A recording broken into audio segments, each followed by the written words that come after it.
هنا ننتبه يا نساء النبي لستن كأحد من النساء، متى؟ إن اتقيتن، هنالك شرط، لستن كأحد من النساء إن اتقيتن إلى آخره، فلا تخضعن بالقول فيطمع الذي في قلبه مرض إلى آخره، وقرن في بيوتكن ولا تبرجن تبرج الجاهلية الأولى إلى آخره. ثم ماذا يقول؟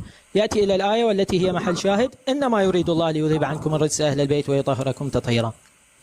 فهنا عندما نقرأ الآية ليست في مصلحة الطرف الآخر، بل الآية بالعكس هي في مصلحة الطرف الشيعي.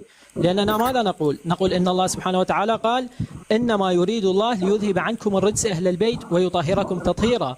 والنسوة قبل قليل الذين تكلم عنهن لم يكن مختصات بهذين الوصفين اللي هو إذهاب الرجس والتطهير، لأنه ماذا قال؟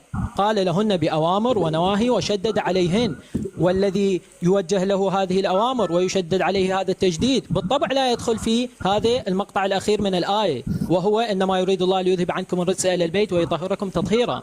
لأن هذه الطائفة التي أذهب الله عنهم الرجس أهل البيت وطهرهم تطهيرا هؤلاء مذهوب عنهم الرجس، فلا يحتاج إلى أن يشدد عليهم بهذه الأوامر والنواهي.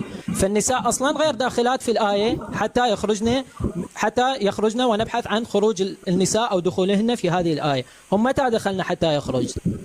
هذا بالنسبة لي الكلام في الآية. ويقولون نقرأ الآية من البداية فترى أن النسوة داخلات. إذا قرأنا الآية من البداية فالنسوة أصلا خارجات، لأن الله خاطبهن بهذا الخطاب ثم تكلم عن أناس أذهب عنهم الرجس وطهروا تطهيرا. بالنسبة لما ذكره الفاتح، ذكر أنه الخطاب والعدول. طبعا هنا إذا جئنا إلى عالمه في تفسير البرهان اللي هو للزركشي، يقول هنا النقطة 20 من الأساليب البلاغية التي يبينها، يقول: خطاب الشخص ثم العدول لغيره.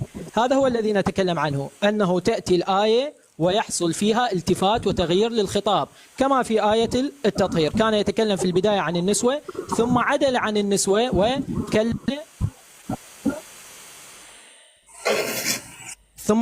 النسوة وكلم هذا البيت الذي اختص بالتطهير وأذهب عنهم الرجس أهل البيت. فهنا نحن ماذا نقول لك؟ نقول لك لا مشكلة لدينا أن الله سبحانه وتعالى كان يتكلم عن النسوة، الآيات صريحة: يا نساء النبي ويا نساء النبي، لكنه عدل عن الكلام عن نساء النبي إلى من؟ عدل عن الكلام من نساء النبي إلى أهل البيت. وهذا ما نسميه بالاستئناف البياني، أن الله سبحانه وتعالى عندما شدد بالأوامر والنواهي الحكيم والعاقل يأتي ويسأل، يقول: الكل هو مكلف بهذه الأوامر والنواهي، فلماذا شددت هنا في هذا الموضع وبالغت في أمر النساء ونهيهن؟ ماذا يقول الله سبحانه وتعالى؟ يقول جوابا عن هذا السؤال: إنما يريد الله ليذهب عنكم الرجس أهل البيت ويطهركم تطهيرا. لماذا شددت؟ لأن هذه النسوة مرتبطات في بيت، هذا بيت معصوم مذهوب عنهم الرجس ومطهرون تطهيرا. لهذه العلة جاء الله سبحانه وتعالى ووضع هذه الآية بعد هذا السياق من الكلام عن النساء بالأمر والنهي. شكرا لك.